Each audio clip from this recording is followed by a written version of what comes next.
Welcome you all. आज की class में आपका स्वागत है। और लास्ट क्लास में हमने क्या किया था, देखिए मैं आपसे सवाल करूंगा, उम्मीद है आपने याद किया होगा। मुझे एक बात बताइए, अगर डिस्प्यूट होगा या फिर आपको ऑथोरिटेटिव क्लैरिफिकेशन अगर चाहिए तो आप क्या करेंगे? पहले ये बताइए, ऑथोरिटेटिव क्लासिफिकेशन क्लैरिफिकेशन चाहिए तो आप क्या करेंगे? AR। इससे आप खुश नहीं हुए तो किसके पास जाएंगे? Triple AR। और अगर आपका बिजनेस एक से ज्यादा स्टेट में है और दोनों स्टेट के AR ने अलग अलग जजमेंट दिया है तो क्या करेंगे? NAR। चलिए, तो अथॉरिटी फॉर एडवांस रूलिंग, और ये appellate authority for advance ruling, और ये national appellate authority for advance ruling, correct है? अब अगर डिस्प्यूट होगा तो आप कहाँ जाएंगे? अच्छा, डिस्प्यूट कब अराइज माना जाता है? जब ऑर्डर पास होते हैं तो ऑर्डर पास हो जाए। इसके बाद जब ऑर्डर आ जाएगा तो ऑर्डर के अगेंस्ट ही आप अपील में जाएंगे। पहला अपीलेट अथॉरिटी कौन सा है? फर्स्ट कमिश्नर अपील या एडिशनल कमिश्नर अपील, दोनों। उसके बाद ट्रिब्यूनल, GST अपीलेट ट्रिब्यूनल, इसके बाद हाई कोर्ट, इसके बाद सुप्रीम कोर्ट। शोकॉज नोटिस के अगेंस्ट कहीं जा सकते हैं आप? नहीं। रिट फाइल कर सकते हैं, रिट। ठीक है। अब आ गया ये। इसके बाद हमने आपके साथ कुछ सेक्शंस ये सब किए थे। बताइए, सर्कुलर किस सेक्शन में इशू होता है? 148 में। सर्कुलर, मैंने कहा था आखिरी के कुछ सेक्शंस हैं। सर्कुलर किस सेक्शन में इशू होता है? 168 से 168। रूल्स का पावर के पास कहां से आता है? 164 से आता है। Removal of difficulty order 172। ये 3 मेन सेक्शंस थे जो हमने किए थे। उसके बाद तो बाकी बहुत कुछ हमने दिखलाना शुरू किया था। यहीं तक किए थे हमने। हाँ सर। अब आइए, मैं आपको ये एक्ट पढ़ना सिखला देता हूँ। ये वाला जो आप एक्ट देख रहे हैं, ये ओरिजिनल एक्ट है जो ऑफिशियल गैजेट में पब्लिश हुआ था, करेक्ट? Yes sir. इसके बाद जो एक्ट आया, जो आप वेबसाइट से मैंने कहा था कि आप डाउनलोड कर सकते हैं, वो ये था, जो अमेंडेड है 1 जनवरी 2021 से 21 तक अमेंडेड है। और ये आपको पढ़ना आना चाहिए। अगर आप इसको देखेंगे तो ओरिजिनल एक्ट ऑफिशियल गैजेट में पब्लिश हुआ था। ये जो अमेंडेड एक्ट वो निकाल रहे हैं वो ऑफिशियल गैजेट में पब्लिश नहीं हुआ है, इसीलिए यहाँ पर ये भारत का राजपत्र द गैजेट ऑफ इंडिया ये नहीं लिखा हुआ है। सही बात है या नहीं है? Yes sir. अब ये जो CGST एक्ट कहाँ से अमेंड, बहुत सारे नोटिफिकेशंस आए, रूल्स आए। ये तो खैर रूल्स नहीं है, बहुत सारे एक्ट जो है वो जब भी अमेंड होगा पार्लियामेंट के थ्रू ही होगा। Yes sir. तो इसीलिए ऑब्वियसली इसमें नोटिफिकेशंस या रूल्स का कोई भी नहीं है। जब पार्लियामेंट में इसको अमेंड किया तब लिखा हुआ है। तो पार्लियामेंट ने एक एक्ट पास किया था, CGST extension to Jammu and Kashmir act 2017, the finance act 2018। जब भी बजट आता है उसी वक्त CGST का भी प्रोविजन उस बजट पेपर में होता है। तो फाइनेंस एक्ट 2018, तो 2017 के बाद पहला फाइनेंस एक्ट 2018 आया। फिर एक वो CGST अमेंडमेंट एक्ट 2018 लेके आए। फिर फाइनेंस एक्ट नंबर 2 इसलिए लिखा हुआ है कि उस वक्त शायद अरुण जेटली जी की डेथ हुई थी, तो उसके बाद एक और एक्ट बना। ये नहीं, सॉरी, इलेक्शन के कारण है ये। तो finance act number 1, finance act number 2। तो फाइनेंस एक्ट नंबर 2 एक्ट 2019 और जो 2021 में जो फाइनेंस एक्ट आया उसका इसमें अमेंडमेंट नहीं है, ठीक है। इसमें देखिए, यहाँ पर उन्होंने लिख भी दिया है कि ये सिर्फ कन्वीनियंस और इजी रेफरेंस के लिए है, क्योंकि ये ऑफिशियल गैजेट में पब्लिश नहीं हुआ। लेकिन ये जो जितने भी अमेंडमेंट एक्ट आए हैं, ये सारे एक्ट ये ऑफिशियल गैजेट में हुआ है, तो हो सकता है इसमें गलती हो रह जाए, तो आपको ओरिजिनल देखना है। ये चैप्टर 1, चैप्टर 2, चैप्टर 3, आप इसको क्लिक करेंगे तो ऑब्वियसली आप चैप्टर 3 में पहुंच जाएंगे। तो ये इन्होंने एक लिंकेज भी दी हुई है। इसके बाद मैं आपको एक बात बताता हूँ, तो ये चैप्टर नंबर अगर आपको याद हो तो बहुत बढ़िया है। चैप्टर 1 में प्रीलिमिनरी है, चैप्टर 2 में एडमिनिस्ट्रेशन है, लेवाई एंड कलेक्शन ऑफ टैक्स।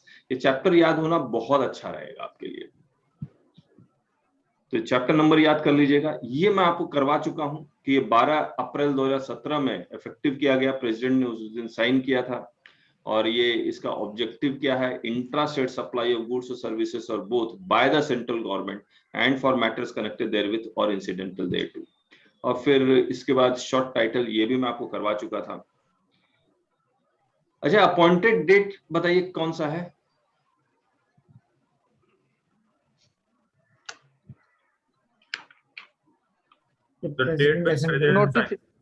अगर नोटिफिकेशन अपॉइंटेड डेट मैंने बताया था, अपॉइंटेड डेट क्या है?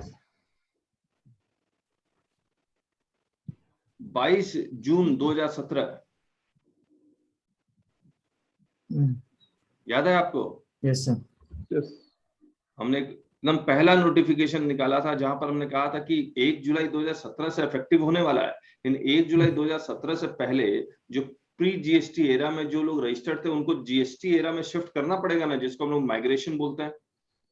Yes sir. तो वो माइग्रेशन तो पहले करना पड़ेगा।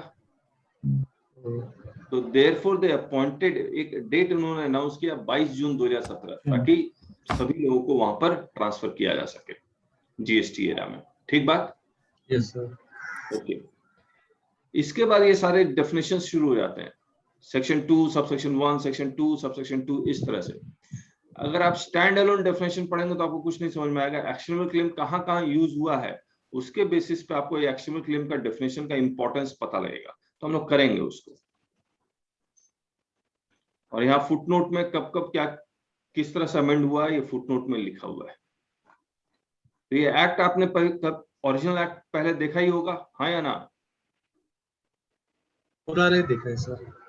हाँ, तो हम लोग ये जितना भी एक्ट आप देख रहे हैं जिसमें एक एक वर्ड जो है हम लोग लाइन बाय लाइन आपके साथ पढ़ेंगे, लाइन बाय लाइन आपके साथ पढ़ेंगे। जैसे capital goods means goods the value of which is capitalised in the books of accounts of the person claiming the input tax credit and which are used or intended to be used, which are used or intended to be used। अब intended to be used का मतलब क्या होता है, यहाँ पर means का मतलब क्या होता है, goods का मतलब क्या होता है, capitalized का मतलब क्या होता है, in the course of furtherance of business, इसका business का मतलब क्या होता है, in the course of furtherance का मतलब क्या होता है। तो इस तरह से इंटरप्रेट हम लोग कर रहे होंगे, तो इतना डिटेल होगा ये कोर्स। और इसको आप अप्रिशिएट भी करेंगे, क्योंकि जब ये कोर्स आपका हो जाएगा तो एक एक चीज आपको मक्खन की तरह समझ में आने लगेगा और आप खुद ब खुद इंटरप्रेट करने लगेंगे एक के दो। तो जो हमारी बुक है उसको स्टोरी फॉर्म में हमने लिखा है। हमने ये बेयर एक्ट की तरह नहीं लिखा, बेयर एक्ट की बातें तो सारी हैं उसमें, लेकिन सबसे पहले क्या आपको समझना चाहिए, उसके बाद क्या समझना चाहिए, उसके बाद क्या समझना चाहिए, उस वे में लिखा हुआ है, ताकि अगर आप उसको फॉलो करेंगे तो आप अपना खुद ब खुद भी उसको समझ सकते हैं।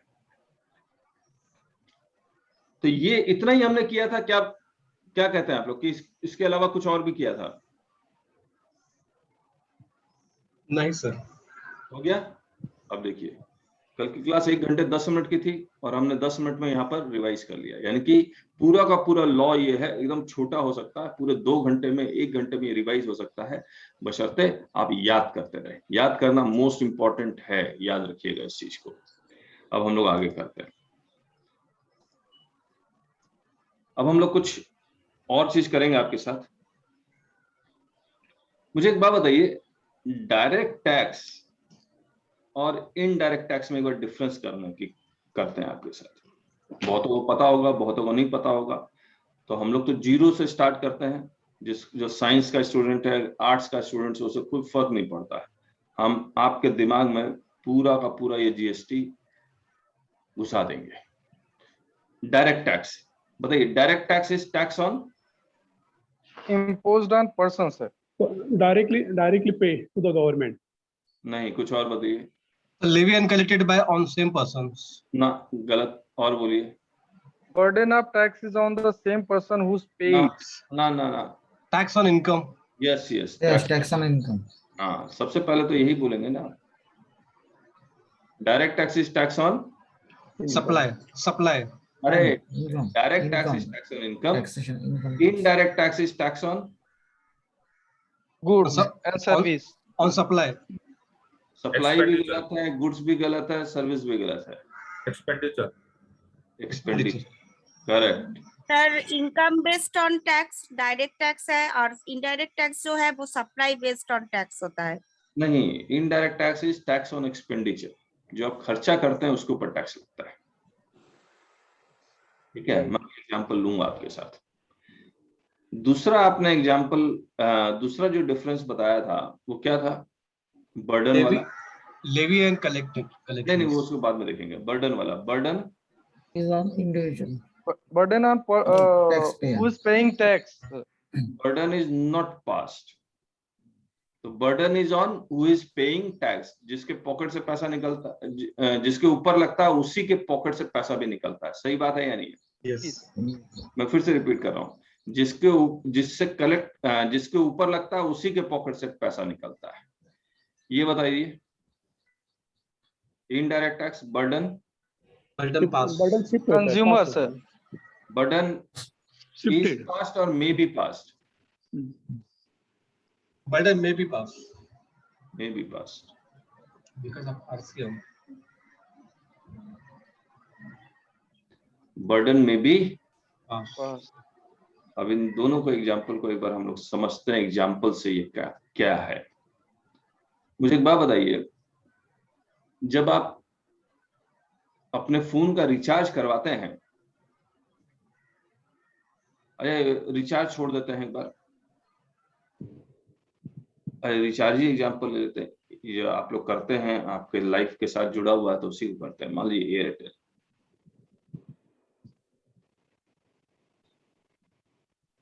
तो मान लीजिए एयरटेल में आप 100 रुपए का रिचार्ज करवाते हैं, तो आपको टॉक टाइम क्या 100 रुपए का मिलता है? नहीं सर, कम का मिलता है। तो आपने 100 रुपए का रिचार्ज किया तो आपको मान लीजिए टॉक टाइम 90 रुपए का ही मिला एग्जाम्पल के रूप में, तो बाकी 10 रुपए क्या है? Tax. Indirect tax. टैक्स है। मैं उल्टा कर देता हूं इसको, एयरटेल सप्लायर है और आप ए हैं जो रिसिपिएंट है या बायर हैं। एक एक वर्ड को ध्यान रखिएगा, मैंने यहां सप्लायर लिखा और बायर को मैं क्या बोल रहा हूं? रिसिपिएंट। 90 रुपए की चीज बेची, 10 रुपया टैक्स कलेक्ट कर लिया और आपको 90 रुपए का टॉक टाइम मिला, 10 रुपया टैक्स है। आप ए इसको कितना पैसा देगा एयरटेल को? 100 ₹100। 100 रुपए। 100 रुपया देगा। क्या एयरटेल अपने पास 100 रुपया रख लेगा? 90 रुपए रखेंगे, 10 रुपए टैक्स पे कर देंगे। अपने पास 90 रुपए रख लेगा, गवर्नमेंट को कितना जमा करवाएगा? 10 रुपए। 10 रुपए जमा करवाएगा, करेक्ट? तो मुझे एक बात बताइए, क्या एयरटेल एजेंट है गवर्नमेंट का? Yes. Yes. तो गवर्नमेंट बेसिकली सीजीएसटी एक्ट और एसजीएसटी एक्ट के थ्रू क्या कह रही है एयरटेल को, कि जब भी कोई सामान बेचो या सर्विसेज बेचो, यानी कि गुड्स और सर्विसेज को सप्लाई करो, तो जो कंज्यूमर है इससे ए से टैक्स कलेक्ट करके मुझे जमा करवा देना। अगर नहीं करोगे, अरे गवर्नमेंट एयरटेल को कमीशन भी देती होगी, ये टैक्स गवर्नमेंट का काम एयरटेल कर रहा है? नहीं सर। कमीशन तो नहीं देती है उसको, लेकिन वो धमकी देती है या नहीं देती है? कुछ तो देती है, धमकी देती है या नहीं देती है? देती है। धमकी तो देती है कि नहीं करोगे तो इंटरेस्ट लगा देंगे, पेनल्टी लगा देंगे, जेल भेज देंगे। ये सारी धमकियां हैं या नहीं है? Yes, sir. आपके एक तरह से फोर्स किया गया एयरटेल को। जी। अब एयरटेल जब इनवॉइस बनाता है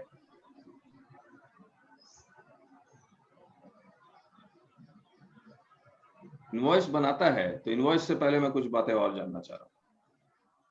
एयरटेल का इस 90 रुपए में प्रॉफिट भी होगा या नहीं होगा? Yes. जी सर। होगा। मान लीजिए एयरटेल का कॉस्ट है 85, प्रॉफिट है 5,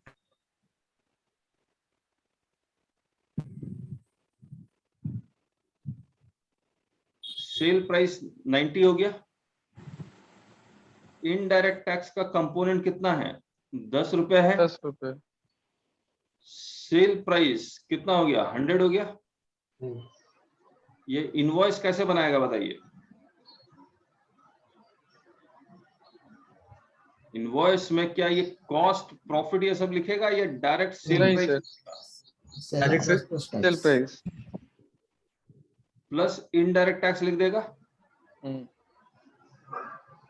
ये सेल प्राइस आ जाएगा 100 रुपए।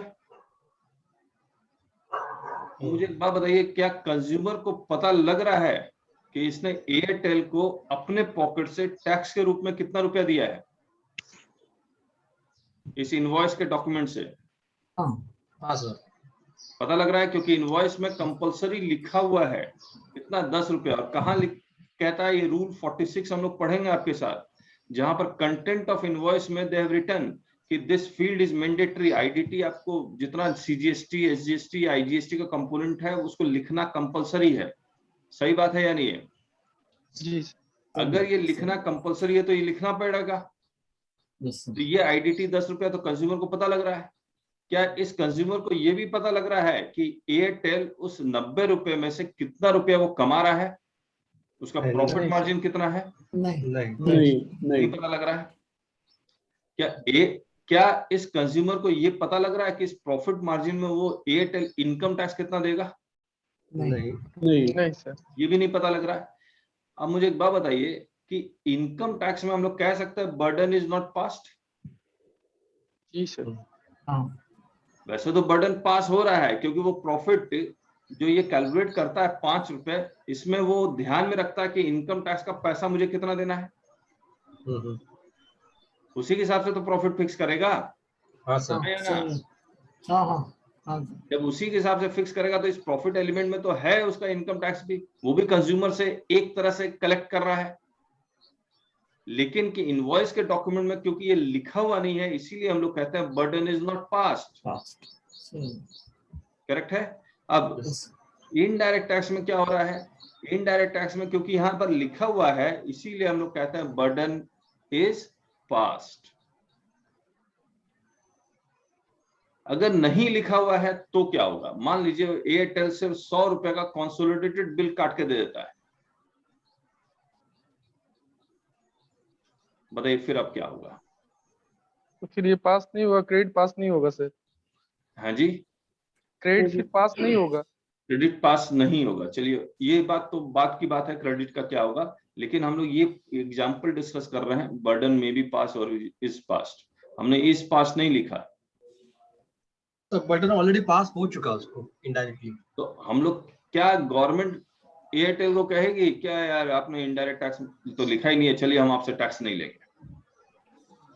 नहीं। क्या एयरटेल कह सकता है सर टैक्स क्यों दूं, मैंने तो लिया ही नहीं है? नो। नहीं कह सकते।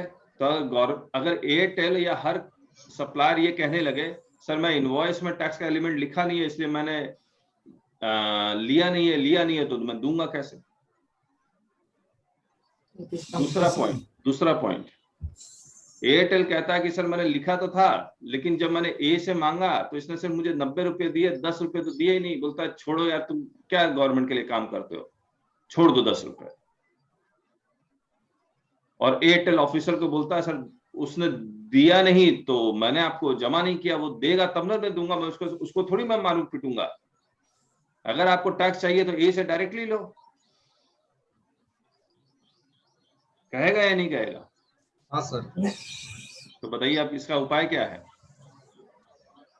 ये तो लायबिलिटी से सप्लायर की होगी। वो अगर इनवाइस रेज किया हुआ है तो उसको टैक्स पे करना है, कलेक्शन करने की जिम्मेदारी लायबिलिटी उसकी है।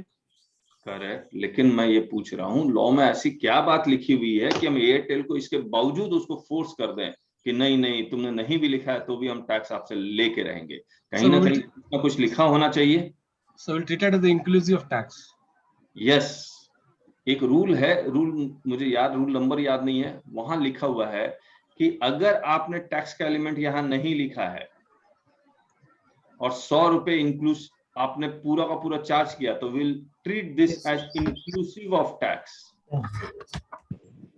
क्या मानेंगे इसे? Assumed as inclusive of tax. Inclusive of tax. और अगर इसको हम लोग इंक्लूसिव मान लेंगे तो हम बैक कैलकुलेशन करके आपसे टैक्स वसूल लेंगे, हाँ या ना? Yes, sir. Yes. चलिए, एक बात और भी समझ में आ रही होगी, इसका एयरटेल का हम इनकम टैक्स कैसे कैलकुलेट करेंगे? Sale price 100, sorry sale price 90 90. Minus cost 85, 5 रुपए प्रॉफिट। इस 5 रुपए प्रॉफिट पे मैं इनकम टैक्स कैलकुलेट कर रहा हूँ, यस और नो? Yes. हाँ. ये 5 रुपए का प्रॉफिट पे इनकम टैक्स कलेक्ट करके मैं किससे वसूलूंगा ये टैक्स, इनकम टैक्स? एयरटेल से या किसी और से? Airtel से. एयरटेल से। इसका मतलब एयरटेल डायरेक्टली अपना इनकम टैक्स गवर्नमेंट को जमा करवा रहा है, यस और नो? जी सर। Yes, sir.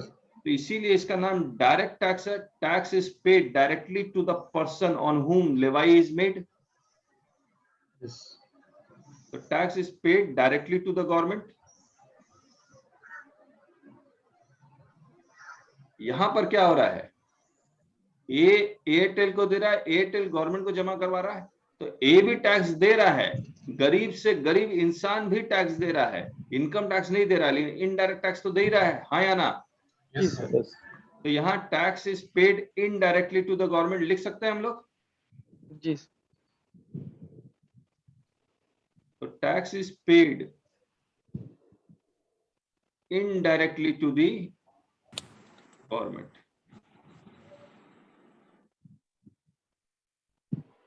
इसको हटा दें एक बार। जी सर। ये सब हमने लिखा हुआ है, आप चिंता न कीजिएगा, लेकिन आप साथ साथ आप भी लिखते जाएंगे तो आपको याद भी हो जाएगा। लिख लाता हूं, ये देखिए, ये लिखा हुआ है ना, तो ये आपको मिल जाएगा। और ये पीपीटी आप डाउनलोड कर सकते हैं, वेबसाइट में जाएंगे ना taxbykk.com में, तो वहां पर एक फ्री बटन होगा, उसमें क्लिक कीजिए, वहां पर आपको पीपीटी मिल जाएगा। अब आ गया ये डायरेक्ट टैक्स, इनडायरेक्ट टैक्स।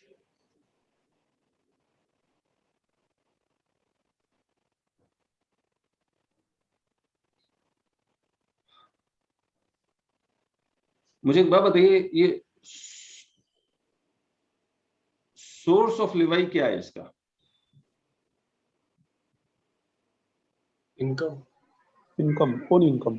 नहीं नहीं, सोर्स ऑफ लिवाई का मतलब ये हुआ कि इनकम टैक्स तो इनकम पे है, लेकिन मुझे एक बात ये बताइए, Income Tax Act.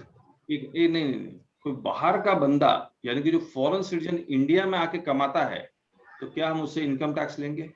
दूसरा सवाल, क्या इंडियन सिटीजन या इंडिया में रहने वाला कोई ऑस्ट्रेलिया में जाके कमाता है तो क्या हम उससे टैक्स लेंगे? सोर्स ऑफ लिवाई क्या है? Resident status. यस, दो सोर्स है। पहला है सोर्स बेसिस और दूसरा है रेसिडेंट बेसिस। सोर्स बेसिस का मतलब अगर आप इंडिया से कमाएंगे तो आपको इंडिया में टैक्स देना पड़ेगा, चाहे आपका रेजिडेंशियल स्टेटस रेजिडेंट हो या नॉन रेजिडेंट हो। आया? Yes, sir. Taxable, taxable. अगर आप रेजिडेंट हैं और आप इंडियन इनकम कमा रहे हैं यानी कि इंडिया से कमा रहे हैं, सॉरी सॉरी सॉरी, इस तरह से नहीं आएगा,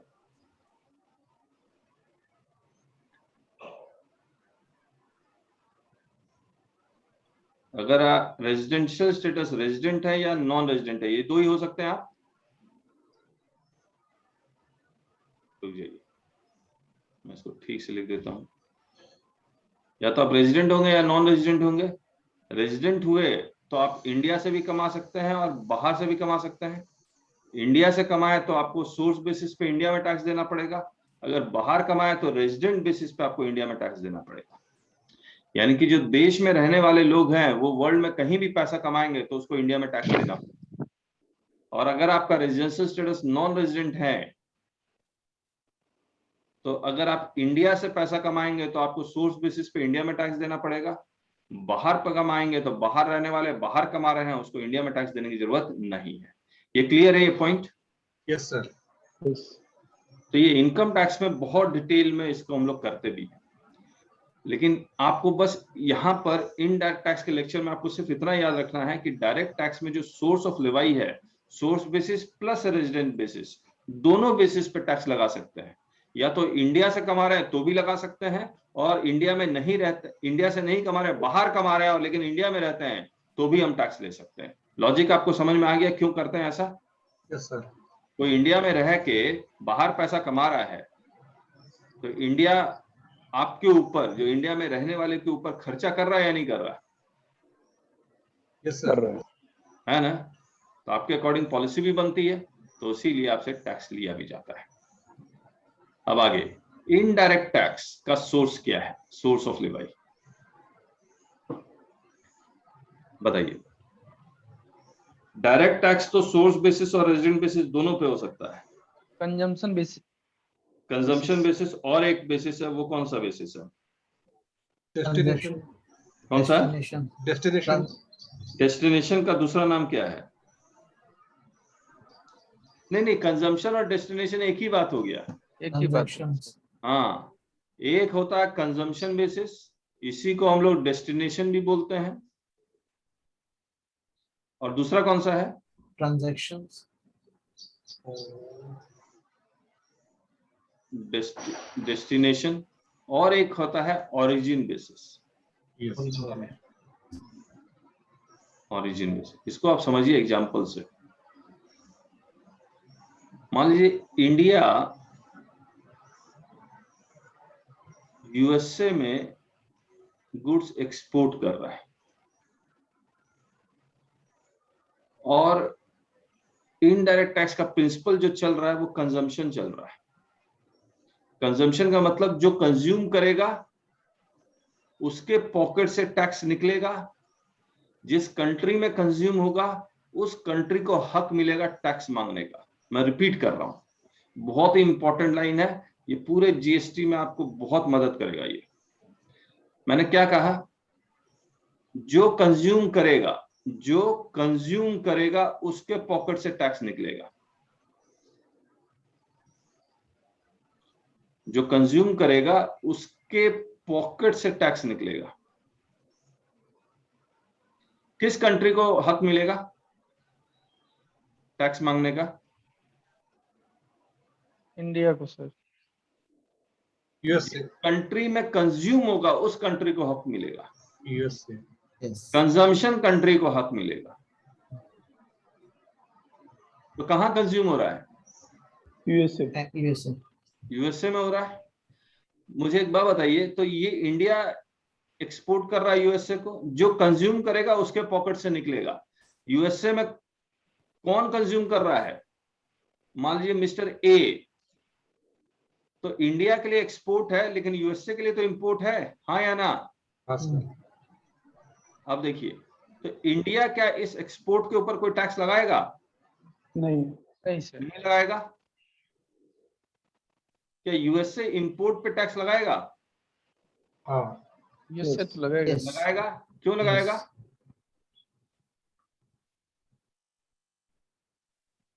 क्यों लगाएगा? क्योंकि हम लोग कंजम्पशन प्रिंसिपल फॉलो कर रहे हैं, Yes. Consumption. है ना? तो इसका कानून जो यूएसए में कस्टम्स एक्ट का कानून होगा उसमें वो लिख देगा कि इंपोर्ट पे टैक्स लगाएंगे, एक्सपोर्ट पे टैक्स नहीं लगाएंगे। इंडिया का एक भी कस्टम कानून में यही लिखा हुआ है कि एक्सपोर्ट के ऊपर कोई टैक्स नहीं लगाएंगे, इंपोर्ट पे लगाएंगे, क्योंकि consumption world over consumption principle चलता है।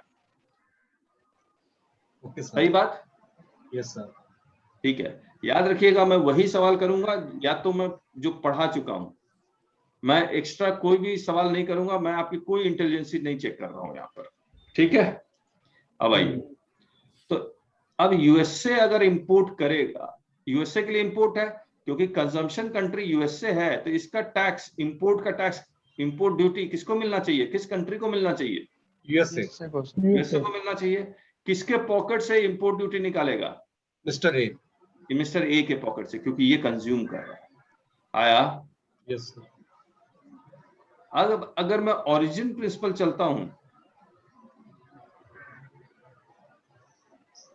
ओरिजिन प्रिंसिपल, अब आप बताइएगा क्या क्या होगा। इंडिया, यूएसए, ये एक्सपोर्ट कर रहा है,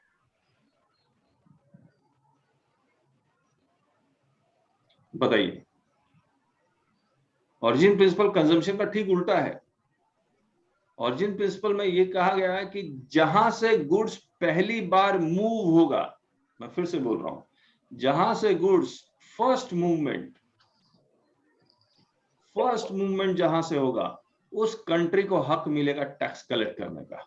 बताइए कौन सी कंट्री को हक मिलेगा टैक्स कलेक्ट करने का, इंडिया या यूएसए? इंडिया को सर। इंडिया को मिलेगा। और किसके पॉकेट से टैक्स निकलेगा? टैक्स किसके पॉकेट से टैक्स निकलेगा? मिस्टर यूएसए के पॉकेट से निकलेगा या इंडिया में जो एक्सपोर्ट कर रहा है उसके पॉकेट से निकलेगा? जो एक्सपोर्ट कर रहा है सर। Mister B. नहीं ना, ये मिस्टर ए। बताइए, अब बताइए ए या B? A sir. B sir. A से, क्योंकि ये कंज्यूम कर रहा है। यस। क्या मिस्टर ए से टैक्स वसूल पाएगी गवर्नमेंट? नहीं सर। नहीं क्या करें? नहीं सर। एक्स जो एक्सपोर्ट कर रहे हैं मिस्टर बी से किससे कलेक्ट कलेक्ट करेंगे। करें? फिर बी से कलेक्ट करना पड़ेगा या नहीं करना पड़ेगा? जी सर। ठीक है, जिसके बैकग्राउंड में कुछ एक्स्ट्रा आवाजें आ रही हैं तो उसको आप प्लीज म्यूट कर ले। तो मिस्टर बी से कलेक्ट होगा, तो मिस्टर बी उस तरह से इनवॉइस बनाएगा। जी सर। मान लीजिए 100 रुपया का एक्सपोर्ट कर रहा है, 20 रुपया गवर्नमेंट टैक्स ले रही है, 120 रुपया, तो ये इनवॉइस बनाएगा जी, जिसको हम लोग कमर्शियल इनवॉइस बोलते हैं। इस कमर्शियल इनवॉइस में ये कितना लिखेगा वैल्यू? 100 रुपया और एक्सपोर्ट ड्यूटी, ये 20 रुपया लिखेगा या डायरेक्ट 120 रुपया लिख देगा? नहीं सर, 100 + 20। 100 + 20 नहीं, पूरा 120 120 लिखेगा। मिस्टर ए कहेगा मुझे तुम्हारा इंडिया के टैक्स से कोई मतलब नहीं, मतलब कोई बात नहीं, हम 120 रुपया कर लिखते हैं, तो ये कंसोलिडेटेड होगा। अब मैं आपको थोड़ा सा याद दिला दूं, आईजीएसटी लगता है एक्सपोर्ट पे। जी सर। तो आईजीएसटी अगर लगता है एक्सपोर्ट पे तो वो 2 इनवॉइस बनाता है, एक जीएसटी इनवॉइस जिसमें वो बाइफर्केशन लिखता है और दूसरा कमर्शियल इनवॉइस जिसमें कंसोलिडेटेड लिखता है। कोई किसी को ये आइडिया है? अरे बता दीजिए, हाँ ना तो बोलना है, किसी को आइडिया है? हाँ या नहीं है? तो 2 इनवॉइस जब भी आप एक्सपोर्ट करेंगे तो 2 इनवॉइस बनता है, एक जीएसटी इनवॉइस जहां पर वो बाइफर्केट करके दिखलाता है, एक कमर्शियल इनवॉइस जहां पर कंसोलिडेटेड करता है। सर कमर्शियल इनवॉइस में हम 100 दिखाएंगे कि 120 दिखाएंगे? 120 कंसोलिडेटेड दिखलाएंगे। लेकिन तो टैक्स तो 20 रुपया वो यूएसए तो देगा नहीं सर। तो इसी नहीं तो हमने तो ले लिया ना, 120 दिखला रहे हैं, उसको थोड़ी बताने की जरूरत है हम 20 रुपया टैक्स के रूप में ले रहे हैं। हम तो ये कहेंगे उसको, जब उसको प्राइस कोट करेंगे हम उसको 120 रुपया कोट करेंगे। जी।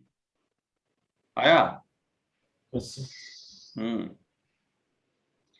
तो ये कंट्री का एग्जांपल हो गया, इसको ध्यान रखिएगा। अब मैं आपको बताता हूं, इनडायरेक्ट टैक्स में कंजम्पशन प्लस ओरिजिन नहीं चलता है, या तो कंजम्पशन चलेगा ऑब्लिक ओरिजिन चलेगा, कोई एक चलता है, याद रखिएगा। पूरे वर्ल्ड ओवर कंजम्पशन चलता है। इंडिया में भी कंजम्पशन प्रिंसिपल चलता है, और कंजम्पशन प्रिंसिपल का मतलब जो कंज्यूम करेगा उसके पॉकेट से निकलेगा, और उस कंट्री को हक मिलेगा टैक्स कलेक्ट करने का जिस कंट्री में कंज्यूम हुआ है। आया? Yes sir. ये मोस्ट इंपॉर्टेंट है। अब मैं आपको स्टेट का एग्जांपल लूंगा, स्टेट का। एक बार मैं इसको मिटा देता हूं, यहां से मिटाता हूं। मुझे एक बात बताइए, दिल्ली और महाराष्ट्र में या मध्य प्रदेश में अगर ट्रांजैक्शन होता है तो किस तरह से काम करेगा? जरा देखिए, ये दिल्ली, ये एमपी है, मान लीजिए, छोटा लिखना पड़ेगा हमें, दिल्ली महाराष्ट्र, और कंजम्पशन प्रिंसिपल चल रहा है, कंजम्पशन या फिर डेस्टिनेशन। दिल्ली एमपी को बेचता है तो 100 रुपया प्लस 10 रुपया कितना हो गया? 110। ये ए है, ये बी है। मैं पूछूंगा तो जवाब दे पाएंगे? नाम लिख दिया, ए है या बी है? बताइए, ये बी ए को कितना पैसा देगा? 110। 110। गवर्नमेंट को कितना जमा करवा देगा? 10।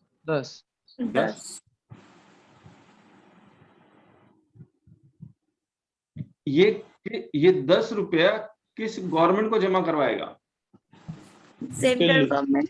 नहीं, अभी आप नहीं जीएसटी सर। जाइए, अभी जहाँ पे जीएसटी, जीएसटी, एसजीएसटी, आप मान लीजिए एक ही टैक्स है, ठीक है, एक एमपी है और दूसरा दिल्ली है, और दोनों एक कंट्री है मान लीजिए, और कंजम्पशन प्रिंसिपल चल रहा है। ये 10 रुपया टैक्स किस गवर्नमेंट को मिलना चाहिए? सर दिल्ली गवर्नमेंट का। ये अरे मिलना आप चाहिए ये पढ़ ही नहीं रहे हैं। जो कंज्यूम करेगा उसके पॉकेट से निकलेगा, और जिस कंट्री में कंज्यूम होगा उस कंट्री को मिलेगा, है ना? मैंने कहा दिल्ली और एमपी आप कंट्री मान लीजिए। अब बताइए, एमपी को मिलेगा सर। एमपी को मिलेगा, किसको मिलेगा? अरे बैकग्राउंड वाला आवाज प्लीज। अब एमपी को मिलेगा, किसके पॉकेट से टैक्स निकलेगा? ए के पॉकेट से। ए से। अरे बाप रे, सॉरी बी सॉरी के पॉकेट से निकलेगा सर। बी के पॉकेट से निकलेगा। जो कंज्यूम करेगा, कौन कंज्यूम कर रहा है? एमपी। अरे B. पर्सन बी कहाँ का है? एमपी का। कंट्री मानो ना इसको, एक्सपोर्ट इंपोर्ट का ट्रांजैक्शन मान लो। ज्यादा दिक्कत हो रही है समझने में तो। बैकग्राउंड आवाज प्लीज आप लोग म्यूट कर लें अगर बैकग्राउंड आवाज ज्यादा है तो। अब मुझे एक बात बताइए, अब आप, अच्छा अब आप जीएसटी में आते हैं। ये 10 रुपये कौन सा टैक्स है? आईजीएसटी। आईजीएसटी है। आईजीएसटी। क्या ये दिल्ली एमपी में रजिस्टर्ड है? नहीं क्या एमपी में रजिस्टर्ड है? नहीं। तो क्या ये 10 रुपए जमा कैसे करेगा एमपी वाले को?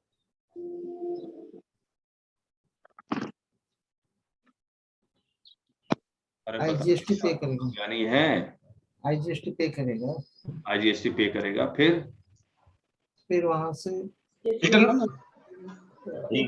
जो रिस्पेक्ट। अच्छा ये कौन सा फॉर्म जमा करवाएगा? जीएसटीआर 1। जीएसटीआर 1। क्या ये Yes. जीएसटीआर 1 में कोड लिखेगा। वो लिखेगा कि मैंने गुड्स एमपी वालों को बेचा है? यस हाँ यस यस। ट्रांजैक्शन हो या B2C इंटर स्टेट हो तो लिखना पड़ता है या नहीं लिखना पड़ता है? हाँ। बताइए। लिखना पड़ता है। अब समझ में आ रहा है वो क्यों लिखना पड़ता है?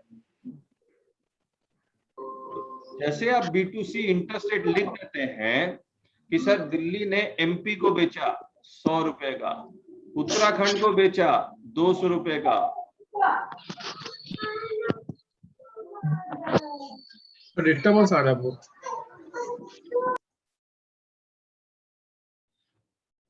अच्छा चलिए मैं दोबारा पूछता हूं आपसे।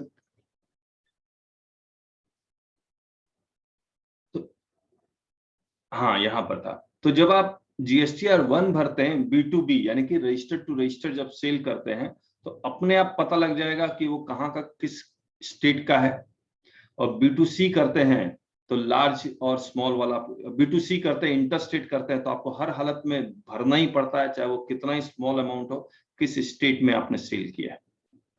और जैसे ही आप भरते हैं तो 100 रुपया का भरा 10 रुपया टैक्स दिया, 200 रुपये का सेल किया 20 रुपया टैक्स दिया। तो अब ये वाला जो IGST है, बताइए गवर्नमेंट, सेंट्रल गवर्नमेंट अपने पास रख लेती है पूरा 10 रुपया या किसी टेम्पोररी फंड में जमा कर देती है? बोलिए, आप लोग अनम्यूट करके बोले। ये जो पैसा है IGST का, क्या गवर्नमेंट, सेंट्रल गवर्नमेंट अपने पास रख लेती है क्या, या फिर वो टेम्पोररी फंड में जमा कर देती है? जमा करते हैं टेम्पररी फंड। टेम्पोररी फंड में, जिसको हम लोग एप्रोप्रिएशन फंड बोलेंगे, आपको एक कॉन्स्टिट्यूशन में मिलेगा, एप्रोप्रिएशन फंड बोलते हैं इसको। और जब ये GSTR 1 पूरे कंट्री का आ जाता है तो फिर वो गवर्नमेंट क्या करती है, सेंट्रल गवर्नमेंट, इस एप्रोप्रिएशन फंड में MP का मान लीजिए आया 10,000 करोड़, उसमें से टैक्स आया 1,000 करोड़, तो वो MP को 1,000 करोड़ दे देती है। तो इसमें हर महीने पैसा इकट्ठा होता रहता है और गवर्नमेंट आधा अपने पास रख लेती है और आधा जिस स्टेट का है उस स्टेट को दे देती है। करेक्ट है? Yes sir. ये सिस्टम है। अब अगर ओरिजिन प्रिंसिपल चलेगा तो कैसे काम करेगा, बताइए। ओरिजिन प्रिंसिपल चलेगा तो ये कैसे काम करेगा?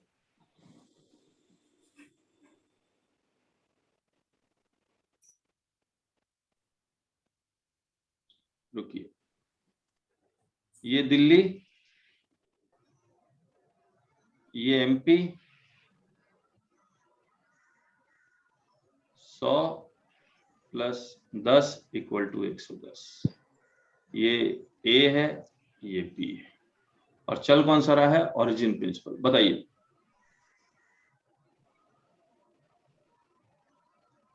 किस गवर्नमेंट को हक मिलेगा टैक्स कलेक्ट करने का? दिल्ली। दिल्ली को, क्योंकि ओरिजिन प्रिंसिपल है। किसके पॉकेट से टैक्स निकलेगा? मिस्टर बी के पॉकेट से निकल जाएगा, तो 10 रुपया B के पॉकेट से निकले तो हमारा इंडिया का ही बनता है, तो B तो ये नहीं कह सकता हम कौन नहीं जानते ये को। तो ये 110 रुपया B देगा, ये गवर्नमेंट को जमा करवा देगा। किस गवर्नमेंट को जमा करवाएगा? दिल्ली गवर्नमेंट को जमा करवा देगा, क्योंकि ओरिजिन प्रिंसिपल है, दिल्ली को हक मिलेगा टैक्स रखने का। ये ओरिजिन प्रिंसिपल ही पूरे इंडिया में चलता था। GST एरा से पहले कौन सा टैक्स चलता था? ओरिजिन। GST आने के बाद कौन सा टैक्स चलेगा? डेस्टिनेशन या कंजम्पशन। अब बताइए, मोदी जी का स्पीच सुना था जब आपने ये GST आया था? तो GST आने से किसको फायदा हुआ? यहाँ पे कंजम्पशन, किस स्टेट को फायदा हुआ? जहाँ पे ज्यादा कंजम्पशन वहाँ पे उस स्टेट में। जहां पर ज्यादा कंजम्पशन होगा वहीं पर फायदा होगा। तो कौन सा स्टेट है जहां पर ज्यादा कंजम्पशन हुआ? सारे नॉर्थ ईस्टर्न स्टेट्स। यस। मैं आपको एग्जांपल के द्वारा बताता हूं। सबसे ज्यादा टैक्स प्री GST एरा में, सबसे ज्यादा टैक्स किस गवर्नमेंट को मिलता था? महाराष्ट्र को। उसके बाद तमिलनाडु। ऐसा क्यों था? वहाँ पे प्रोडक्शन ज्यादा था, क्योंकि ओरिजिन प्रिंसिपल चलता था। यस। अगर ओरिजिन प्रिंसिपल चल रहा है तो महाराष्ट्र में अगर कंसंट्रेटेड है इंडस्ट्री, तमिलनाडु में कंसंट्रेटेड है इंडस्ट्री, तो महाराष्ट्र से जो भी गुड्स मूव करेगा महाराष्ट्र वाला टैक्स कलेक्ट करता था। Yes sir. तमिलनाडु से कोई भी टैक्स गुड्स मूव करता था, फर्स्ट मूवमेंट जहां से हो रहा है वही ओरिजिन था। यस और नो? Yes sir. तो ये CST कलेक्ट होता था। अब मुझे एक बात बताइए, नॉर्थ ईस्टर्न स्टेट्स में मान लीजिए कोई गाड़ी खरीदता है, कोई भी सामान खरीदता है, इनडायरेक्ट टैक्स तो था, तो नॉर्थ ईस्टर्न स्टेट्स में कंज्यूम हो रहा है, लेकिन टैक्स किसको मिल रहा है? तमिलनाडु को। तो नॉर्थ ईस्टर्न स्टेट्स गरीब था क्योंकि यहाँ पर इंडस्ट्री है नहीं, और गरीब हो जाएगा या नहीं हो जाएगा? जी। यस। अब ओरिजिन प्रिंसिपल खत्म हो गया, अब कौन सा प्रिंसिपल चलेगा? डेस्टिनेशन। कंजम्पशन या डेस्टिनेशन। अब यहां से जब यहाँ गुड्स मूव होगा, यहां से जब यहाँ गुड्स मूव होगा तो IGST लगेगा। ये जब GSTR 1 अपना भरेगा, तमिलनाडु वाला, महाराष्ट्र वाला, तो उसमें लिख देगा कि अरुणाचल प्रदेश को इतना बेचा, मिजोरम को इतना, मणिपुर को इतना, त्रिपुरा को इतना। तो जैसे जैसे वो बेचता जाएगा, ये अब आईजीएसटी का आधा पैसा इन सब गवर्नमेंट को मिलेगा या नहीं मिलेगा? तो मुझे एक बात बताइए, महाराष्ट्र वाला जो टैक्स महाराष्ट्र को मिलना था, वो टैक्स अब किसको मिल रहा है? किसी दूसरे स्टेट्स को मिल रहा है? यस और नो?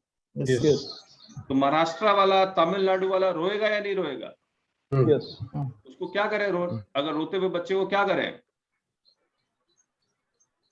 चुप कर। चॉकलेट, चॉकलेट दोगे तो कैसे दोगे चॉकलेट? कॉम्पेंसेशन।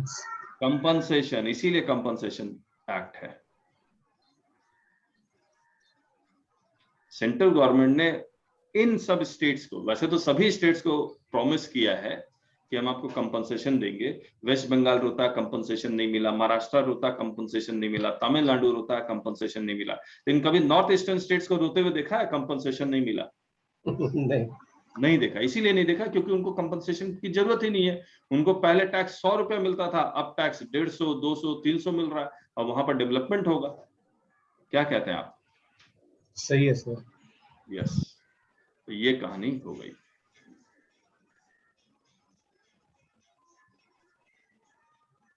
इसके बाद अब मैं आपको एक बार दिखला देता हूं। Clear clear clear all drawing, ये हो गया। इसको मैं ऊपर कर देता हूं। अच्छा, ये तो रह गया। डायरेक्ट टैक्स कितने तरह के हैं?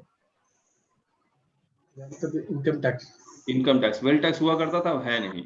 और indirect tax, custom, excise, state, मैं खुद पूछूंगा तभी मजा आएगा, ऐसे नहीं मजा आएगा। तो ये मैं आपको करवा चुका हूं। डायरेक्ट टैक्स एक बार देख लेते हैं। Tax on income, tax on expenditure. Burden cannot be passed, burden may be passed. Basis of levy, source basis, resident basis, basis of levy, consumption oblique destination, दोनों एक ही बात है। And origin basis, दोनों एक साथ नहीं चलता, ये दोनों एक साथ चलता है।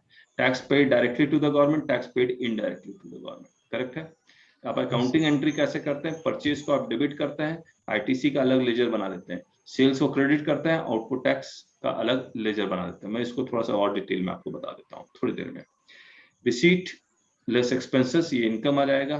Tax on income, tax on sale, ये मैं डिस्कस करता हूँ। ये हमने डिस्कस कर लिया। सप्लायर मैन्युफैक्चरर हो सकता है, ट्रेडर हो सकता है, ट्रेडर होलसेलर, डिस्ट्रीब्यूटर, रिटेलर हो सकता है, या सर्विस प्रोवाइडर हो सकता है। इतना ही तो होता है कि और भी कोई सप्लायर होता है? जी सर, इतना ही होता है। हम लोग कुछ भी नहीं छोड़ रहे हैं, याद रखिएगा। एक एक चीज बोलेंगे तो manufacturer, trader, wholesaler, distributor, retailer, service provider, ये रिसिपिएंट। ये रिसिपिएंट रजिस्टर्ड भी हो सकता है और अनरजिस्टर्ड भी हो सकता है। ये सप्लाई क्या करेगा? गुड्स और सर्विसेज और बोथ। इसके अलावा तो कुछ सप्लाई नहीं करेगा, या तो गुड्स होगा या सर्विसेज होगा या बोथ होगा। 100 + 12 112। रिसिपिएंट इसको, सप्लायर को 112 रुपया देगा, और गवर्नमेंट, सप्लायर गवर्नमेंट को सीजीएसटी के रूप में 6 रुपया, एसजीएसटी के रूप में 6 रुपया। किस स्टेट को? जिस स्टेट में कंज्यूम हुआ है। और ये निकालेगा कैसे? ट्रांजैक्शन वैल्यू, यानी कि जितने रुपए में बेचा है उस पे मान लीजिए 12% टैक्स लगता है, तो ये इतना आ जाएगा। लेकिन अगर ये कंसोलिडेटेड बोलता मैंने 100 रुपीज ही कलेक्ट किया है, तो बैक कैलकुलेशन करेंगे।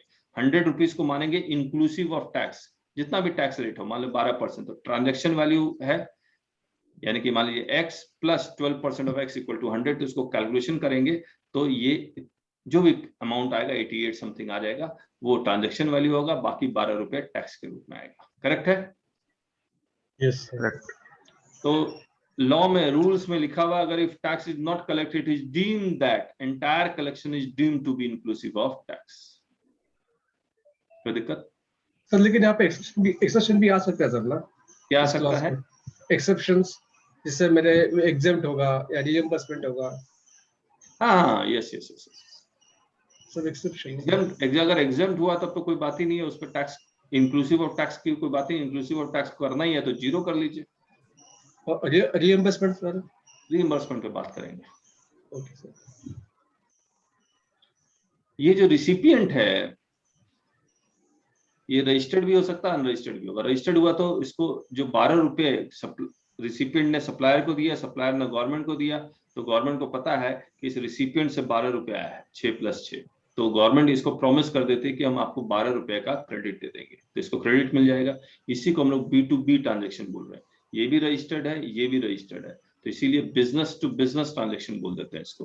लेकिन अगर ये रिसिपिएंट अनरजिस्टर्ड है तो इसको बिजनेस टू कंज्यूमर का ट्रांजेक्शन कहते हैं, इसको ITC नहीं मिलेगा। सही बात? Yes sir. इसके बाद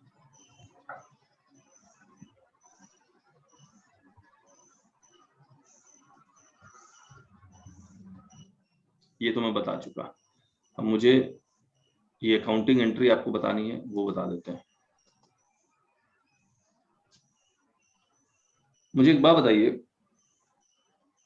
अब जनरली जो सेल करते हैं, मान लीजिए आपने सेल 200 रुपए का किया, तो सेल आप प्रॉफिट एंड लॉस अकाउंट में 200 + 20 = 220, और परचेज किया अगर आपने 150 + 15 = 165।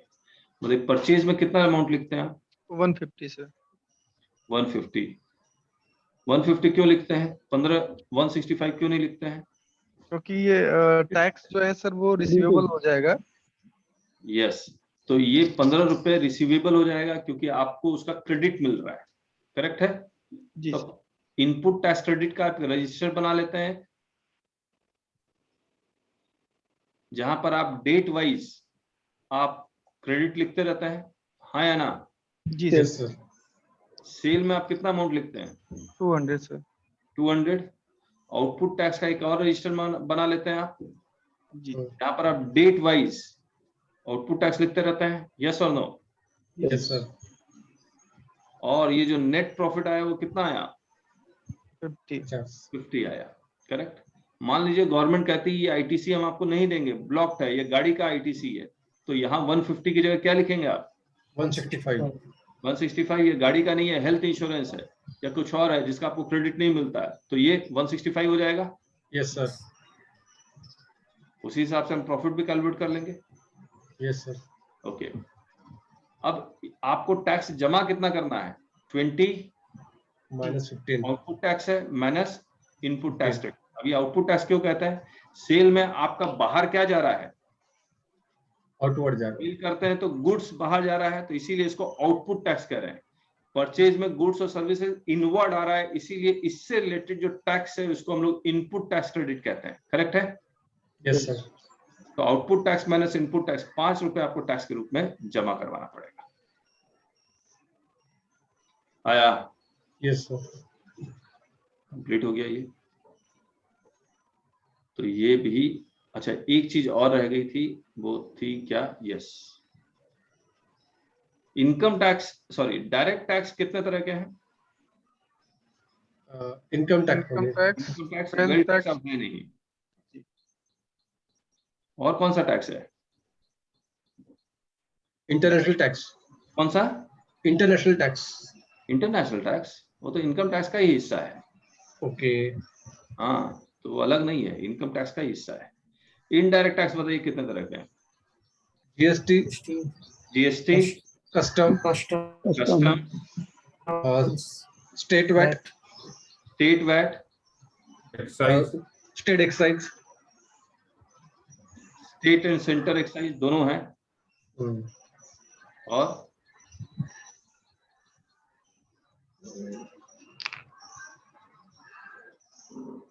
Local central body sales tax, हाँ, CST। Correct. Entertainment tax, yes.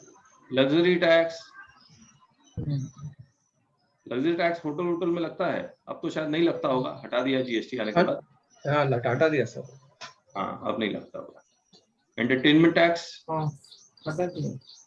है ना, ये भी हटा दिया। अभी सिनेमा हॉल ने लगाने की कोशिश की थी, हंगामा हो गया, तो फिर ये भी अभी नहीं लग रहा है। तो अब मान के चलिए यही है। ठीक है। Luxury tax. कौन सा? लग्जरी टैक्स वो भी हट गया, वो निकल गए। हट गया, सब GST सब्ज्यूम हो गया। सर ये जो हाउस टैक्स, वाटर टैक्स, जो लोकल बॉडी टैक्स होते हैं, ये डायरेक्ट टैक्स है indirect tax? Local bodies tax ये डायरेक्ट टैक्स है। ये तो आप खुद कंज्यूमर, आप इसको बेचने के लिए तो खरीदते नहीं है। एलबीटी भी निकल गया सर अभी, क्या चीज? एलबीटी निकल गया, लोकल बॉडी टैक्स। नहीं, थोड़े बहुत। अब ये कह रहे हैं कि वाटर टैक्स, प्रॉपर्टी टैक्स, ये सब क्या है? ये तो है ही ना, प्रॉपर्टी टैक्स तो आज भी है।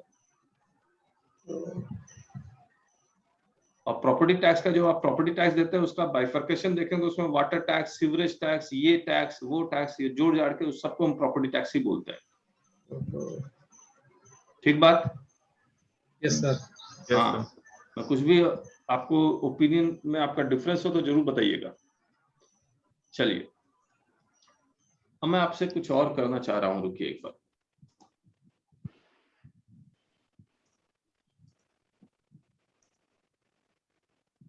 ये हो गया, ये तो ये आ गया, ये तो पूरा प्री एंड पोस्ट जीएसटी। इसको डिस्कस कर लें क्या, प्री एंड पोस्ट जीएसटी? यही वाला डिस्कस करते हैं, प्री एंड पोस्ट जीएसटी। आइए,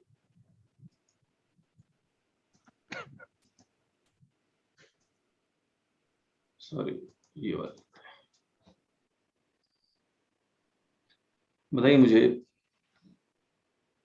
जीएसटी से पहले जो टैक्स थे वो कौन कौन से थे? Service tax, service tax, VAT. अच्छा, देखिए, इनडायरेक्ट टैक्स में सर्विस टैक्स हमने भूल ही गए लिखना। जी सर।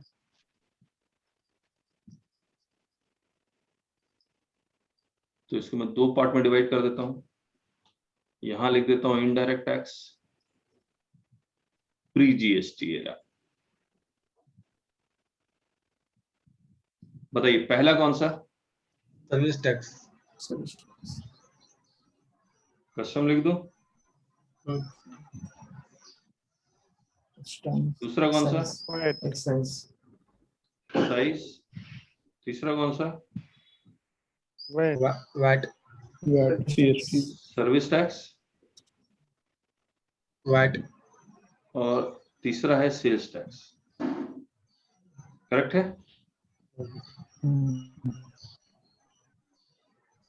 अब आइए, कस्टम किस पे लगता है? सोर्स क्या है कस्टम का? बेसिस ऑफ लेवाई क्या है कस्टम का? Import export. Export import. Yes. Excise का बेसिस ऑफ लेवाई क्या है? Manufacturing. Manufacturing. Manufacturing. Service tax का? सर्विस। सर्विस। और सेल्स टैक्स दो पार्ट में डिवाइड करते हैं। दो पार्ट में। सेल्स टैक्स एक होता है लोकल टैक्स, दूसरा होता है सेंट्रल। वो CST. Inter state sale. CST. Local tax मतलब intra state sale, within state. इस पे लगता था स्टेट वैट, इस पे लगता है सीएसटी। सीएसटी। सही बात? यस। अब मुझे बताइए, अब और भी बातें हैं। ये एक्सपोर्ट इंपोर्ट कौन लेवाई करता है? किसको हक मिलता है? स्टेट गवर्नमेंट या central government? Central government. Central government. Excise both central and state.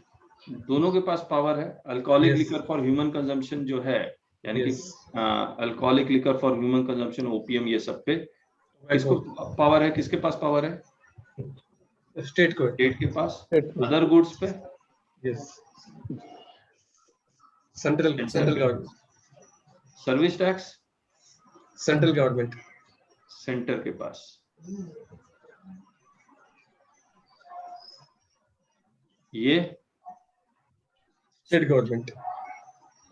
State, ये भी सेंट्रल नहीं। स्टेट। बनाया लॉ है सेंटर ने, लेकिन कलेक्शन का पावर स्टेट के पास ही है। ठीक बात? Yes sir. अब जब आप एक्सपोर्ट करते थे, अच्छा इसको छोड़ते हैं, अभी पोस्ट जीएसटी देखते हैं। पोस्ट जीएसटी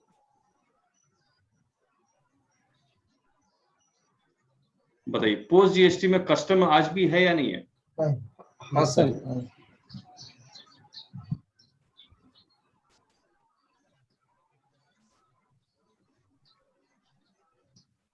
कौन कौन से टैक्स खत्म हो गए?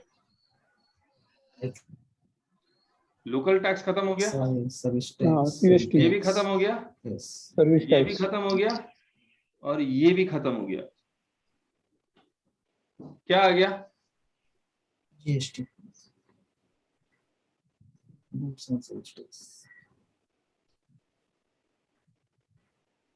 जीएसटी। तो सेंट्रल में टबैको है सर ना एक्साइज में? क्या चीज?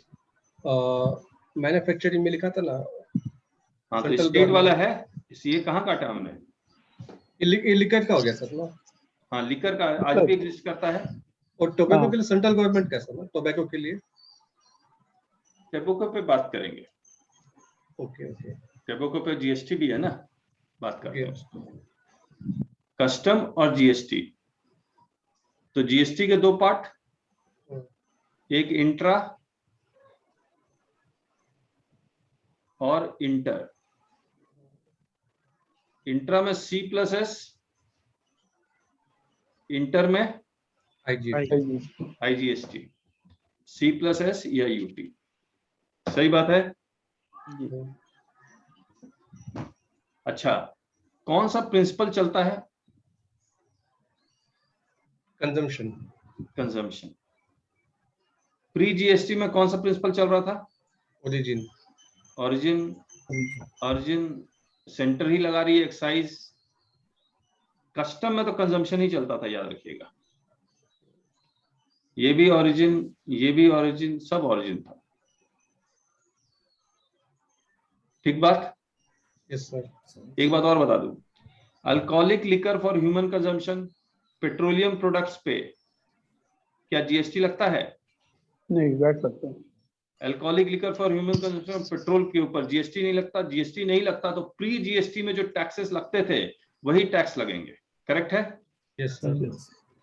कहने का मतलब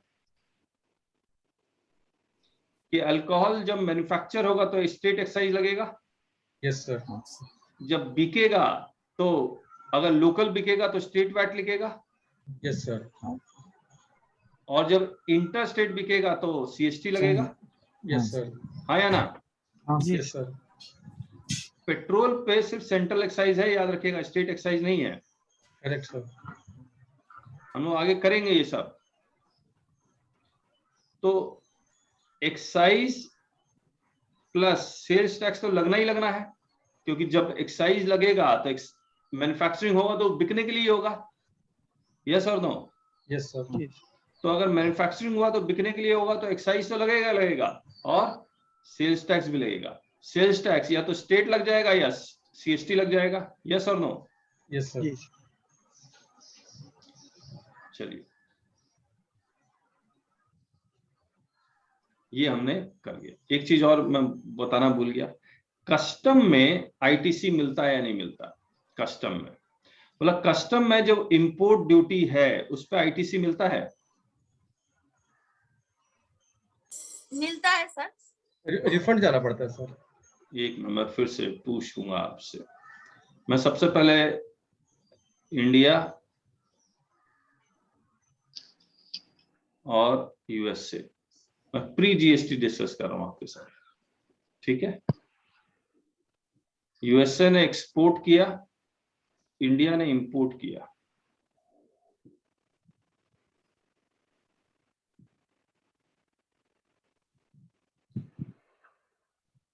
इंपोर्ट ड्यूटी लगेगा या नहीं लगेगा?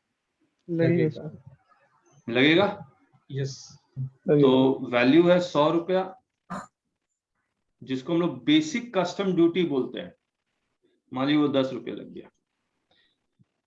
एक्साइज के बदले और स्टेट वैट के बदले टैक्स लगता था, जिसको हम लोग काउंटर वेलिंग ड्यूटी बोलते थे। क्या बोलते थे उसको? काउंटर वेलिंग ड्यूटी। ये लगता था। मान लीजिए 10 रुपये लगे। किसके बदले लगता था? एक्साइज के बदले और स्टेट वैट के बदले। और 10 रुपया नहीं करता हूं, नहीं तो कंफ्यूज हो जाएंगे आप। मैं इसको 15 कर देता हूं ताकि फिगर अलग हो। टोटल कितना हो गया वैल्यू? 125 किसके पॉकेट से निकलता था? इम्पोर्टर। इंपोर्टर के पॉकेट से। ठीक है, अब मैं आपसे ये पूछना चाह रहा हूं, क्या इसका बेसिक कस्टम ड्यूटी का क्रेडिट मिलता था आईटीसी? Yes. Yes. कभी नहीं मिलता था, ना आज मिलता है ना कल मिलता था, ना प्री जीएसटी एरा में मिलेगा ना पोस्ट जीएसटी में एरा में भी। कस्टम ड्यूटी लगाया, इसका ऑब्जेक्टिव क्या होता है? To protect the domestic industry, इसीलिए इसको लगाया जाता है। अगर ये ड्यूटी नहीं लगाएंगे तो जापान चाइना से सस्ता माल आ जाएगा और इंडिया की जो डोमेस्टिक इंडस्ट्री है वो बंद होने के कगार पे आ जाएगी। तो इसीलिए बेसिक कस्टम ड्यूटी लगाते हैं। कोई भी कंट्री, वर्ल्ड की कोई भी कंट्री बेसिक कस्टम ड्यूटी का क्रेडिट नहीं देती है। आया? Yes, sir. काउंटर वेलिंग ड्यूटी एक्साइज और स्टेट वैट के बदले लगता था। Yes, sir. एक्साइज और स्टेट वैट के बदले एक तो एक्साइज और स्टेट वैट का क्रेडिट मिलता था या नहीं मिलता था? हाँ, मिलता था। जब इसका क्रेडिट मिलता था तो इसका भी मिल जाएगा। आया? yes, हाँ, अब देखिए पोस्ट जीएसटी में क्या हो रहा है? Value, basic custom duty. अब बताइए पोस्ट जीएसटी में, पोस्ट जीएसटी एरा में, यानी कि जीएसटी पोस्ट जीएसटी क्यों, जीएसटी एरा में काउंटर वेलिंग ड्यूटी की जगह कौन सी ड्यूटी लगती है? कौन सा टैक्स लगता है? adjust, आईजीएसटी लगता है। मान लीजिए 15। अब कहानी आती है आईटीसी की। 10 रुपए का आईटीसी मिलेगा बेसिक कस्टम ड्यूटी का? नहीं। आईजीएसटी का क्रेडिट मिलेगा? हाँ, Yes. मिले- Yes. मिलेगा। यस, मिल जाएगा। समझ में आया क्या फर्क हुआ? yes, sir. ठीक है, अब एक्सपोर्ट की भी कहानी समझ लेते हैं हम लोग।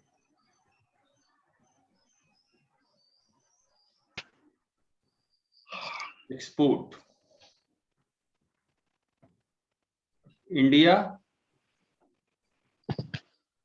यूएसए, वैसे एक्सपोर्ट हमने किया था, दोबारा करते हैं। एक्सपोर्ट इंपोर्ट 100 रुपया, क्या बताइए,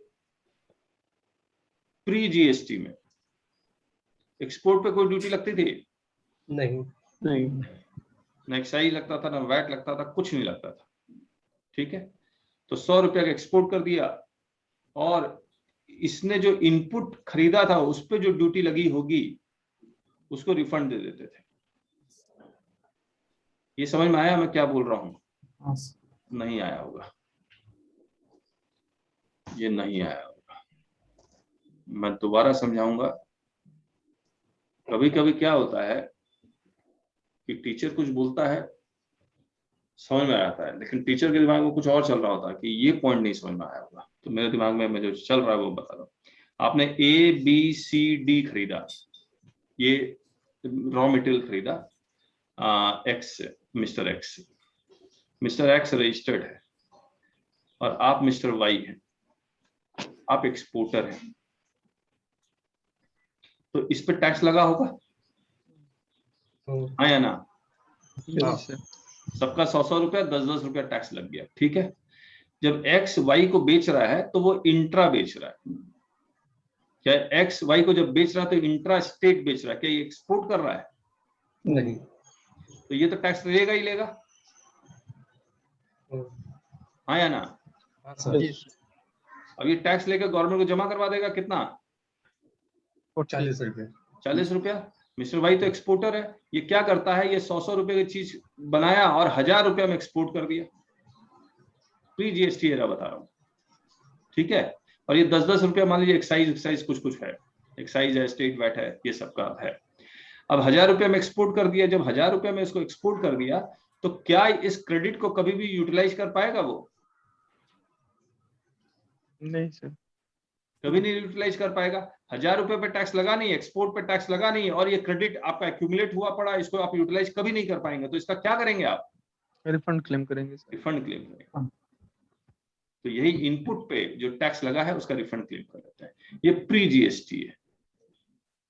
पोस्ट और जीएसटी एरा में क्या हो रहा है? ऐसे ही सेम ABCD खरीदा, आईटीसी के पास 40 रुपया पड़ा हुआ है। वाई क्या करता है? एक्सपोर्ट कर देता है। अब जो एक्सपोर्ट करता है विद जीएसटी या विदाउट जीएसटी? दोनों ऑप्शन है विदाउट सर। जीएसटी। दोनों ऑप्शन दोनों ऑप्शन है।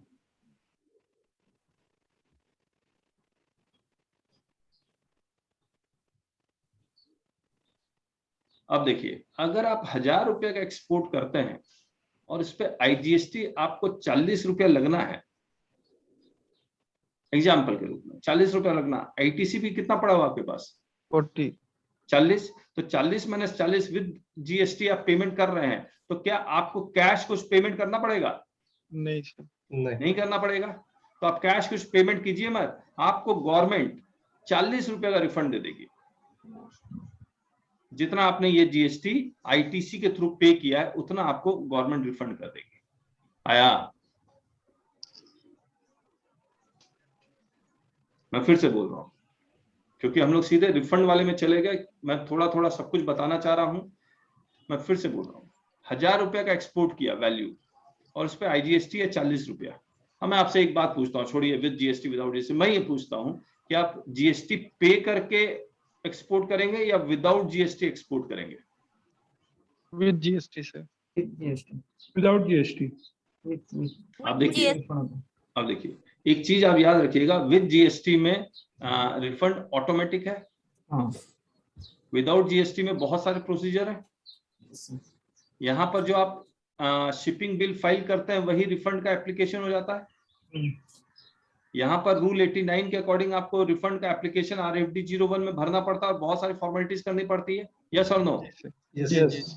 अब बताइए, अगर आपके पॉकेट से 1 रुपया कैश नहीं निकलने वाला है क्योंकि आपके पास ITC पड़ा हुआ है, तो विद GST या without GST? With GST। With GST। आप IGST तो 40 रुपये ही है, विद GST पे कीजिए, है ना? विद GST का मतलब ये नहीं है कि आपको कैश में 40 रुपया देना पड़ेगा। आप 40 रुपये यूटिलाइज भी कर सकते हैं ITC से, तो आपने यूटिलाइज कर लिया और कैश में 0 दिया, लेकिन आपने GST तो दिया है ना, कि नहीं दिया है? Yes sir. कितना दिया है? 40। किसके थ्रू दिया है? ITC। तो वही रिफंड भी ले लीजिएगा। सर GST देंगे तब भी तो सर ITC एप्लीकेबल होगा। GST?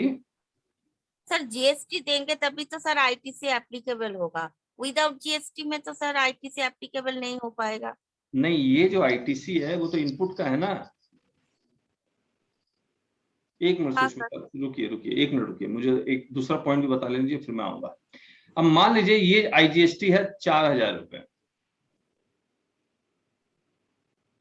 4000 क्यों लिख दिया मैंने, बहुत ज्यादा लिख दिया। 1000 का गुड्स है, तो मान लीजिए ये ITC आपका 100 रुपए है।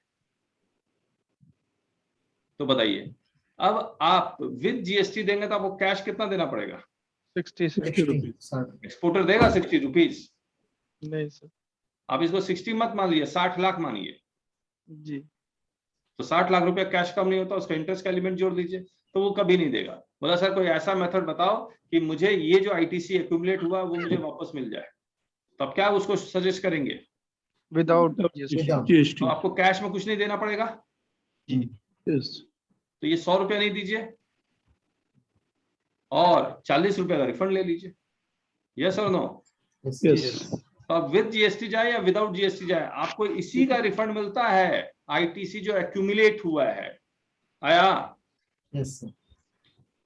हाँ, आया। तो चलिए, सुष्मिता को भी समझ में आ गया, मुबारक हो। जितने भी स्टूडेंट्स हैं, देखिए मुझे लगता है कि मैक्सिमम लोग प्रैक्टिस कर रहे हैं। सुष्मिता स्टूडेंट है और सांची स्टूडेंट है। जो सांची शायद CS प्रोफेशनल में है, सुष्मिता C में इंटर कर रही है। बाकी लोग? I am doing job. मैं अकाउंट्स जॉब कर रहा हूँ सर। आप अकाउंट्स जॉब मैक्सिमम लोग जॉब में ही, और कोई या तो चार्टर्ड अकाउंटेंट होगा या लॉयर होगा। सही बात है या नहीं है? Yes sir. हाँ, तो 2 स्टूडेंट है, तो ऑब्वियसली मैंने थोड़ी सी लिबर्टी ले ली, आपको कुछ एक्सपोर्ट इंपोर्ट का भी मैंने बता दिया।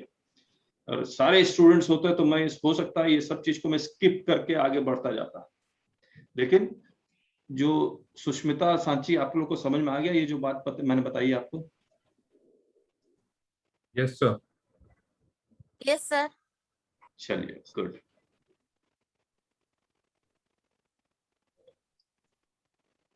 एक चीज और रह गई है, वो भी बता देते हैं, then will conclude the class.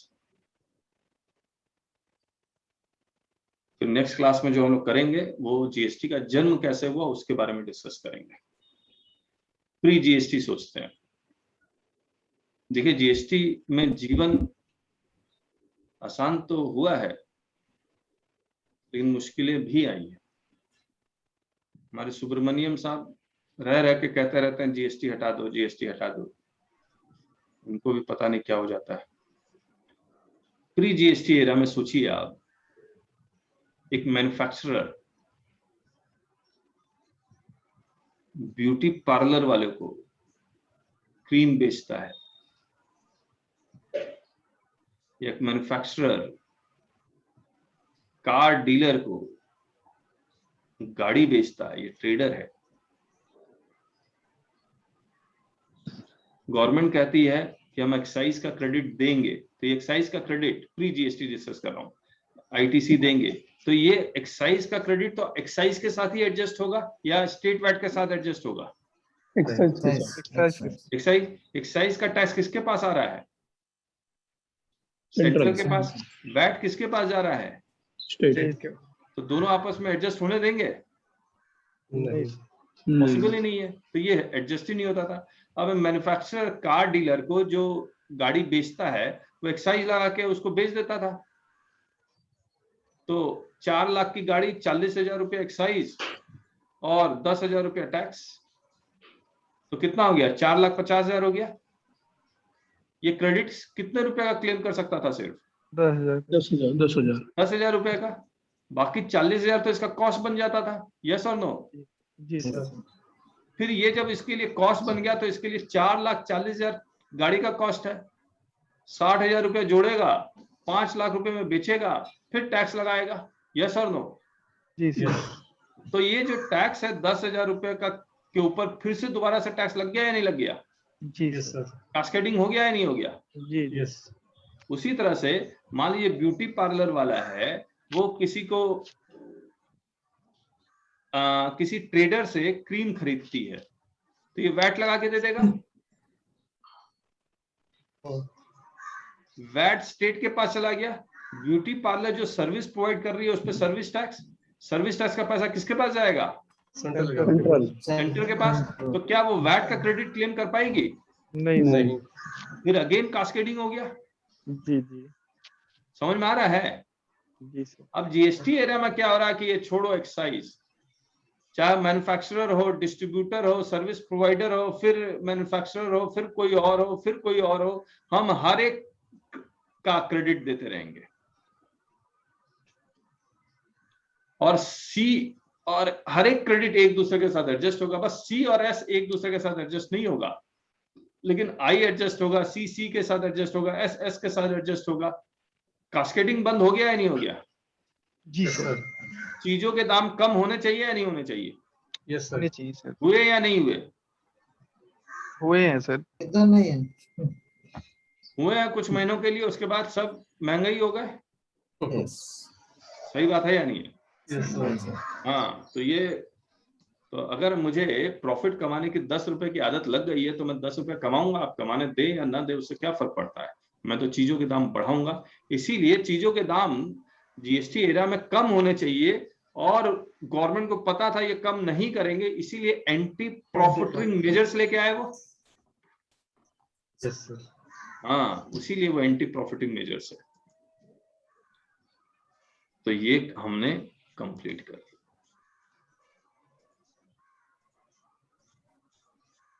तो ये वही कहानी हमने लिखी हुई है यहाँ पर। ठीक है, तो वे कंप्लीटेड। अब हम लोग जो कल करने वाले हैं, जो आज हम मुझे करना था लेकिन मुझे पता था कि ये बहुत टाइम लेता है, ये प्री बर्थ ऑफ वैट या GST, system of collection of tax, इसको हम लोग कल करेंगे। कल तो संडे है, मंडे मिलेंगे आपके साथ। आज की क्लास कैसी रही आपको लोग की? Nice sir. सर बहुत अच्छा। सर एमसीक्यू कब लेंगे? एमसीक्यू वो किताब के साथ ही आएगी आपके पास। ओके, लेकिन अगर मैं किताब ऑनलाइन लेता हूँ तो पेन ड्राइव में? क्या चीज? अगर मैं पेन ड्राइव लेता हूँ तो? Pen drive? हाँ। नहीं तो पेन ड्राइव ले, आप लेक्चर डाउनलोड नहीं कर पाएंगे क्या? हाँ, लेक्चर डाउनलोड कर लूंगा। हाँ, तो मेल में भेज दूंगा, उसमें कितने बाइट का ही तो होता है वो। Okay okay. Sadashiv thank you. तो अब याद कर लेंगे, यस सर। एक एक चीज याद होनी चाहिए। और मैं रिक्वेस्ट तो यही करूंगा, जितने लोग भी फीस नहीं दी हुई है, मैक्सिमम लोगों ने फीस दी हुई है, तो आप फीस देके क्लास ज्वाइन कर लें। सो थैंक यू सो मच। लेकिन जाने से पहले मैं आपको एक बात जरूर से याद दिलाना चाह रहा हूं कि अगर आप 24 घंटे के अंदर टैक्स याद करते हैं तो आप अच्छी एडवाइस दे पाएंगे। एक सेक्शन को दूसरे सेक्शन के साथ, एक सेक्शन को रूल्स के साथ, नोटिफिकेशन के साथ, सर्कुलर के साथ लिंक कर पाएंगे।